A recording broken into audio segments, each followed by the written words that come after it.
Hurmatli o'quvchilar, sizlar bilan demak avtomobil tuzilish fanini davom etamiz. Demak, o'tgan darslarda demak sizlar bilan avtomobil tuzilishini boshlagandik. Endi keyingi mavzuyimiz bizda Krivoshev shatunli mexanizm. Demak, Krivoshev shatunli mexanizm demak asosiy funksiyasi. Demak, dvigatelda avtomobil haydagandan keyin umumiy tuzilishga ega bo'lishligi kerak. Umumiy tushuncha bo'lishi kerak. O'shaning uchun demak sizlar nima qilishligi kerak? Demak, Krivoshev shatunli mexanizm bo'lib olishligi kerak.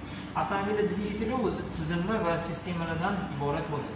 Demak, mexanizm va sistemalardan iborat bo'ladi. Demak, mexanizmlar demak Krivoshev shatunli mexanizm, gaz taqsimlash mexanizmi, tizimda sovutish tizimi, mollash tizimi, ta'mirlash tizimi, mana shu tizimdagi bo'ladi. Demak, Krivoshev shatunli mexanizm qanaqa ishlaydi, nimalardan iborat bo'ladi? Demak, asosiysi demak bu yerda tirsakli val, mana bu tirsakli val bo'ladi. Bu portion bo'ladi, mana portion. Tepadagi portion, shatun, demak portion halqalaridan tashkil topgan bo'ladi. Tak, maxavik, podshipnik, maxavik o'tiriladigan. Demak, qanaqa ishlaydi? Bu Krivoshev shatunli mexanizm. Asosiy vazifasi, demak, Krivoshev shatunli mexanizmning asosiy vazifasi porshonni ilgarilama, qaytma harakatlanishini bu aylanma harakatlanishga aylantirib berish vazifasini bajaradi. Demak, porshon o'zi silindrning ichida faqat yuqoriga pastga, ya'ni ilgarilama, qaytma harakat qiladi.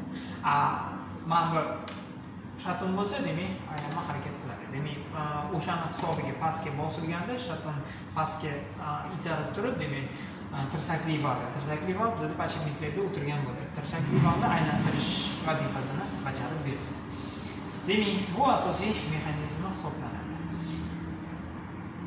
Bunda demak bilishingizga kerak bo'lgan narsa o'sha umumiy tushuncha bo'ladi. Demak, ko'lsalar asosiy kamchiliklari. Demak, birinchi navbatda nima qiladi? Moyni vaqtida almashtirib ketgan bo'lsanglar, demak, porshon halqalari yeyilishi boshlaydi. Vaqtida havo filtrini almashtirmagan bo'lsanglar, demak, dvigatelda kirayotgan yonilg'i aralashmasi havo, ya'ni chang orqali kiradi, chang nima qiladi? Moyga yopishib turib, mana bu porshonni va porshon halqalarini nima qiladi? U yeyilishiga olib keladi. Yeyilgandan keyin bu nima qilinadi? Hammasini nima qilish kerak bo'ladi?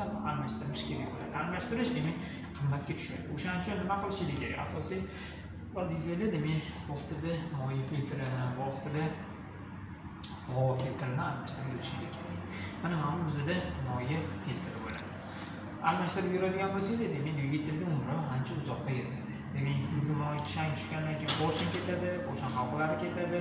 Demak, moy iflos bo'lgandan keyin mana tirsakli vallar nimasi ketadi, demak vkladishlar, mana bu vkladishlar deyiladi, vkladishlarda o'tiradi, tirsakli val, demak vkladishlar ketadi. Demak, yana nimasi? Mana bu manjetlar deyiladi. Manjetlarni demak nima qilinadi? Moy chiqargandan keyin manjetlarni nima qilish kerak bo'ladi? Uni almashtirib turish kerak bo'ladi. Ma'lum bir vaqt o'tgandan keyin bular ham nima qiladi? O'z xususiyatini yo'qotadi, o'z sifatini yo'qotadi. O'shaning uchun demak ma'lum bir kilometrgacha yuraveradi. Ma'lum bir kilometrlardan keyin o'tgandan keyin demak nima qilish kerak bo'ladi? Bularni ham o'sha almashtirib tashlash kerak bo'ladi. Asosan shu. Tak, e'tiboringiz uchun rahmat. Sog' bo'linglar. Salom.